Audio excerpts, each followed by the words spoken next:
Hello everyone, my name is Apurva, Assistant Professor in the Department of Anesthesia and Operation Theatre Technology. My topic for today is the breathing system or breathing circuits in anesthesia.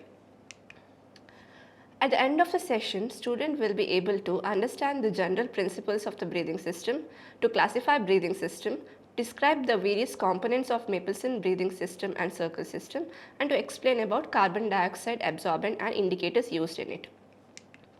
Before going into the topic, let me briefly explain you about the breathing system.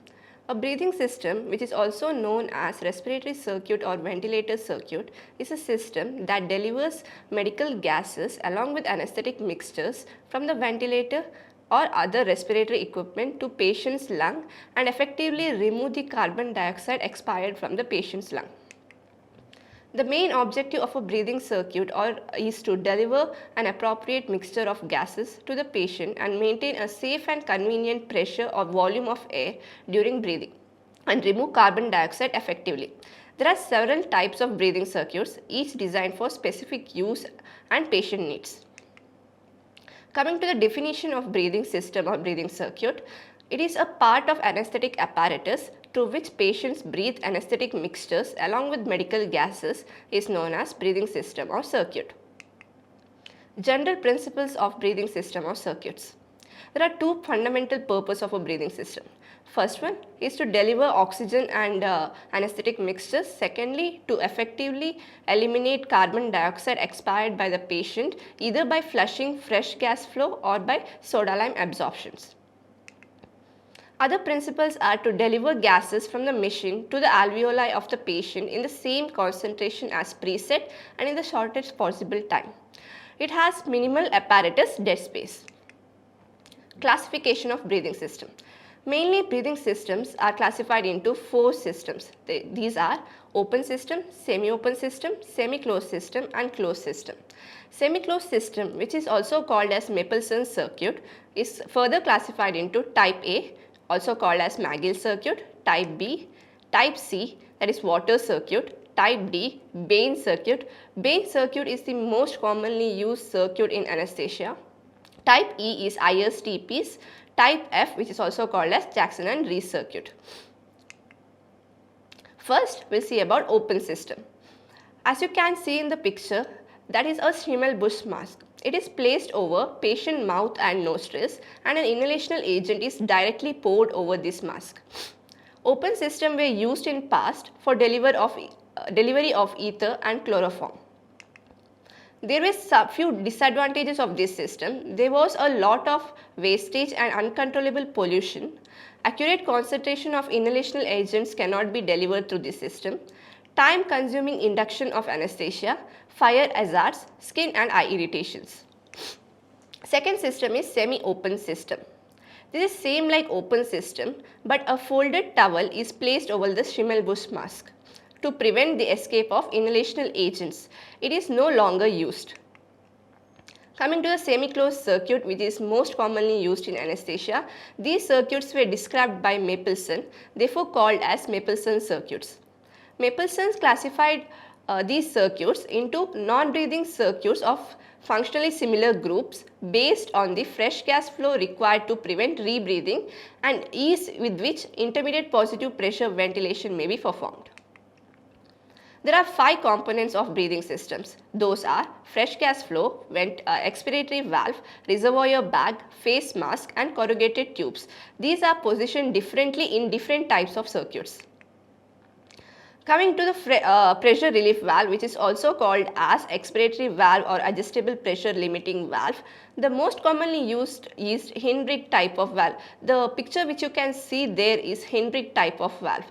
APL valve should be as near to the patient to minimize rebreathing. So the gases, that is carbon dioxide expired by the patient is vented out through this pressure relief valve or expiratory valve. So APL valve should be as near to the patient to minimize rebreathing. It should be fully open during spontaneous breathing, whereas it will be partially closed during controlled ventilation. Second component of the circuits is reservoir bag, which is also known as respiratory breathing or sometimes called as rebreathing bag. The standard size is 2 liter and it's made up of rubber and plastics and ellipsoid in shape. Functions of reservoir bag. It allows gas to accumulate during exhalation and provide gas for next inspiration and permit rebreathing. It provides a means whereby ventilation may be assisted or controlled. It can serve through visual or tactile observation as a monitor of spontaneous respiration. It protects patient from excessive pressure in the breathing system. Coming to Magill's breathing system or type A circuits. This is the first classification under Mapleson's breathing system.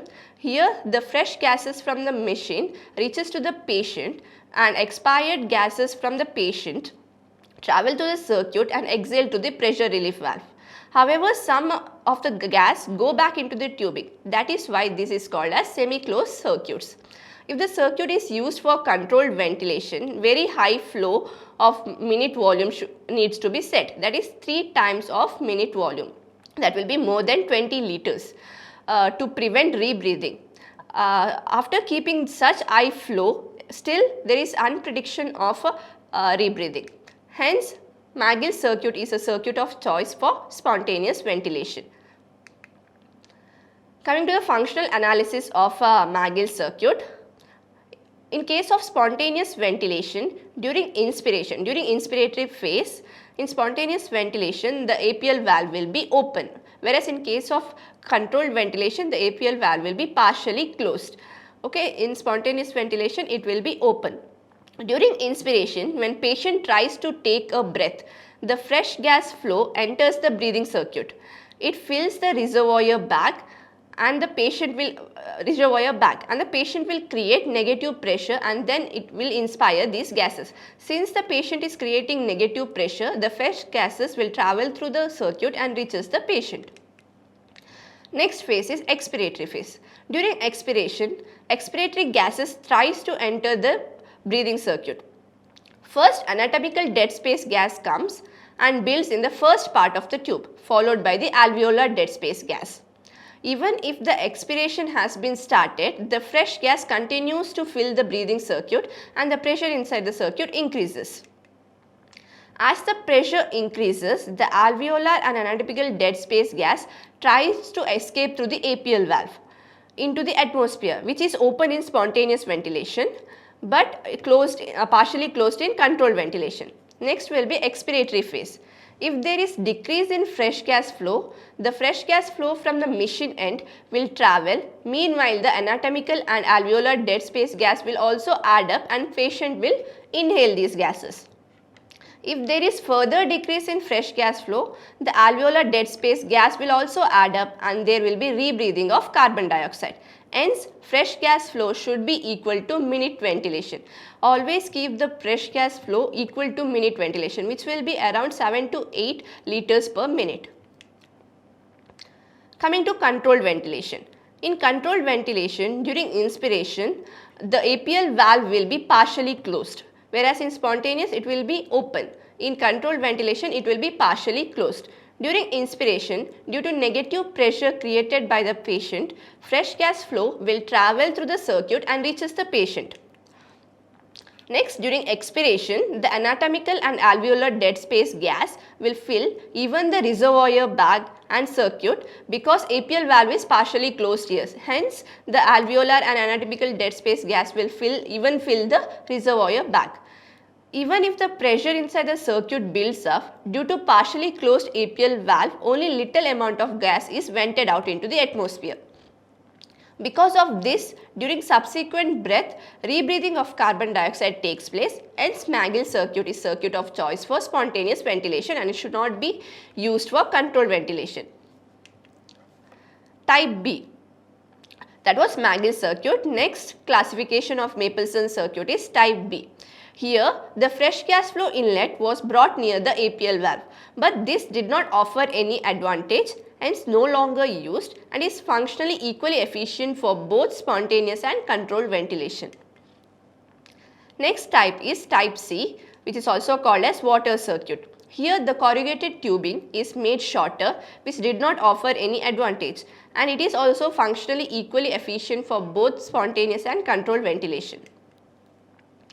Coming to type D, which is also called as Bain circuit. It is the most commonly used circuit in the anesthesia. Here the APL valve is brought near the back. It did not offer any advantage, but a modification was made by scientist Bain, who incorporated an inner tube in type D circuit, making it a coaxial circuit. There is an inner tube for fresh gas flow. It was incorporated by a scientist called James Bain, so it is called as coaxial circuit.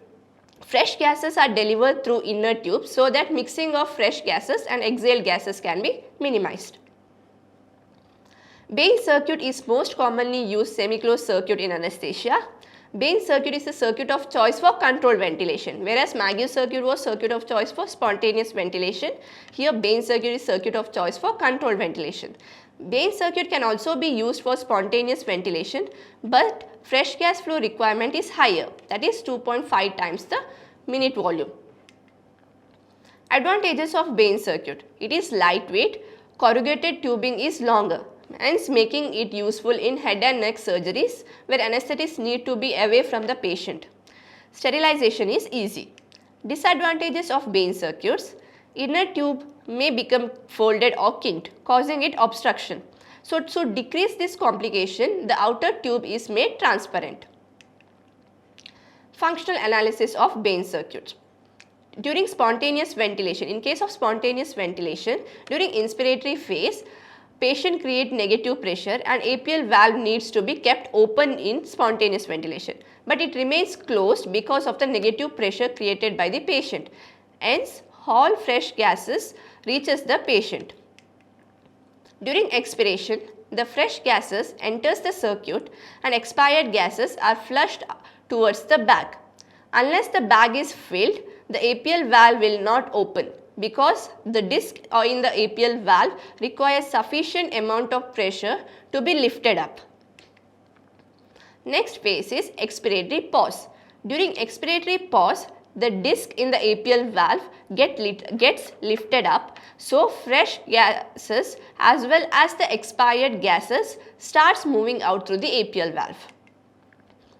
Next is a subsequent inspiration. The next inspiration when patient takes, the mixing of fresh gases and expired gases will go to the patient. The duration of expiration and expiratory pause is very important to prevent rebreathing. If the patient is taking small number of breaths for minute and his expiration is prolonged and expiratory pause is also present, then Bain circuit can be used for spontaneous ventilation, because there is sufficient amount of time for opening the valve and the expired gases to vent out into the atmosphere. But majority of the time patient will have rapid shallow breathing. Hence this circuit is not ideal for spontaneous ventilation. In case of controlled ventilation, during inspiration APL valve is partially closed. In case of controlled ventilation, APL valve is partially closed. Fresh gases are very close to the patient. When the bag is compressed, majority of the fresh gas will go to the patient. During expiration, the fresh gases pushes the expired gases towards the bag and the bag will fill. Here the advantage is that we will have a total control over the respiratory rate, expiratory pause and the expiratory phase.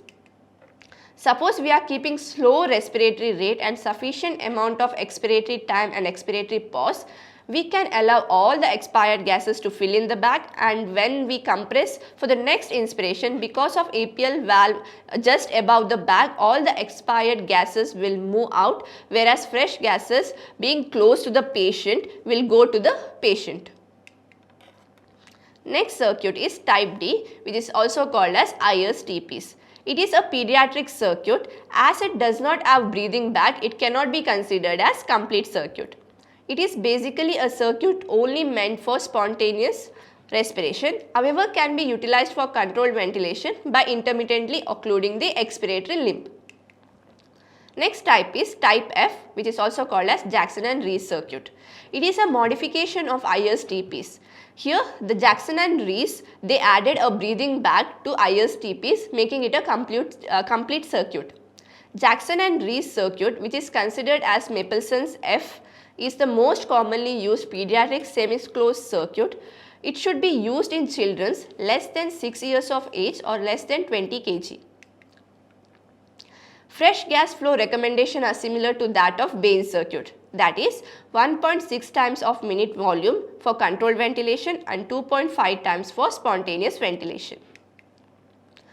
Coming to the fourth classification, that is closed circuit or circle system. In closed circuit, expiratory gases through the expiratory limb reaches the canister containing soda lime.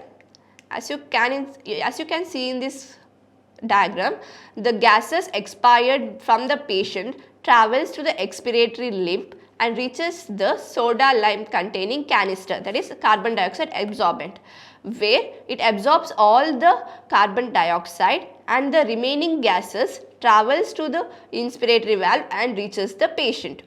Since no gases are vented out into the atmosphere, it is called as closed circuit. Here, since the gases are being reused, only a little, here the gases are being reused, so only the oxygen consumed by the body needs to be replaced. Hence, anesthesia given by closed circuit is called as low flow anesthesia. Components of closed circuits. The first component is carbon dioxide absorbent. Soda lime is the most commonly used carbon dioxide absorbent. The reaction between soda lime and carbon dioxide is exothermic. Therefore, heat and water is produced during this reaction. Color indicators are used in soda lime to detect whether it is fresh or exhausted. Indicators used in soda lime are phenolphthalein, which will turn the soda lime from white to pink. When ethyl violet is used, it turns the soda lime from white to purple. These are the indicators. Phenolphthalein and ethyl violet are the indicators used in soda lime to detect whether the soda lime is exhausted or whether it is fresh. Composition of soda lime. Calcium hydroxide. It contains calcium hydroxide 94% and it has two catalysts, that is sodium hydroxide and potassium hydroxide. Expiratory and inspiratory valves. These circuits have valves to maintain the unidirectional flow of gases and ensure that expiratory gases will not be mixed with the inspiratory gases and vice versa. Next component is expiratory and inspiratory tubes. Fourth component is oxygen analyzer. Here oxygen analyzer is fitted in the inspiratory limb. It is the most important safety measure as it measures the final delivered concentration of oxygen to the patient. Here you can see the oxygen analyzer is placed in the inspiratory limb. Fifth component is flow sensor. It is connected at the end of the breathing circuit. It collects a sample from expired gases and deliver it to the monitor, where the monitor will measure the concentration of expired carbon dioxide and inhalational agents, expired tidal volume, respiratory rate and airway pressure. Flow sensor is one of the most important safety measures to detect life-threatening complications such as ventilatory failure, extubation and bronchospasm. Coming to advantages of circle system, that is closed circuits. Conservation of respiratory moisture and heat, prevention of operating room pollution, partial pressure of carbon dioxide depends only on ventilation and not on fresh gas flow. Low fresh gas flow can be used, that is low flow anesthesia. Low fresh gas flow can be used in all age groups. Disadvantages of circle system. Since it has a complex design, there might be chances of potential malfunctioning. High resistance because of multiple valves, which increases the workload of the lungs, that is workload of breathing. Exhausted soda lime can cause a danger of hypercarbia, that is increased carbon dioxide. Summary. The delivery system which conduct anesthetic gases from the anesthesia machine to the patient are known as breathing system or circuits. They are designed to allow either spontaneous respiration or intermittent positive pressure ventilation. It consists of a reservoir bag, anesthetic tube and in most cases a pressure relief valve. There are many different types of breathing systems available. Magill circuit is the circuit of choice for spontaneous ventilation. Fresh gas flow should be kept equal to minute volume to prevent rebreathing in a spontaneous breathing patient. Bain circuit is a circuit of choice for controlled ventilation. Fresh gas flow for controlled ventilation is 1.6 times of minute volume ventilation. Jackson and Rees circuit is the most commonly used semi-closed circuit for children. It is essential to routinely check these anesthetic circuits or breathing system before using. And these are my references.